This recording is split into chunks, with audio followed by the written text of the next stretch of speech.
Hi friends, எப்படி இருக்கு எல்லோரும்? பாருங்கள், இந்த பொருளெல்லாம் வச்சு தான் நம்ம வந்து ஒரு சத்து மாவு செய்ய போகிறோம். ஓகேவா?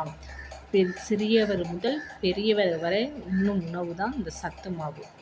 இதில் என்ன ஒரு பெனிஃபிட் கிடைக்குன்னா, காலையில் மார்னிங் வந்து குழந்தைகளெல்லாம் ஸ்கூலுக்கு போவாங்க. அப்போ என்னென்னா ஒழுங்காகவே சாப்பிடவே மாட்டாங்க. இது வந்து என்னென்னா நல்லா வறுத்துக்கிறணும். ஓகேவா? வறுத்துக்கிட்டு நம்ம மிஷினில் கொடுத்து நம்ம மாவை ரெடி பண்ணி வச்சுக்கிட்டா, ஒரு 2 ஸ்பூன் மட்டும் போட்டு நல்லா ஒரு மிக்ஸ் பண்ணி, அதில் ஒரு சர்க்கரையோ நாட்டு சர்க்கரையோ வெல்லமோ மிக்ஸ் பண்ணி நம்ம குழந்தைக்கு வந்து ஒரு பால் மாதிரி ஒரு கூழ் மாதிரியோ பண்ணி ஒரு ஒரு கப்பில் 1/4 கப்பு கொடுத்தாலே ஒரு நல்ல ஒரு எனர்ஜி கிடைக்கும். நம்ம குழந்தை நல்ல ஒரு சத்தான உணவு கொடுத்துருக்கோம் அப்படின்னு ஒரு ஃபீலிங்ஸ் வந்து பேரண்ட்ஸ்க்கு எல்லாத்துக்குமே இருக்கும். ஓகேவா?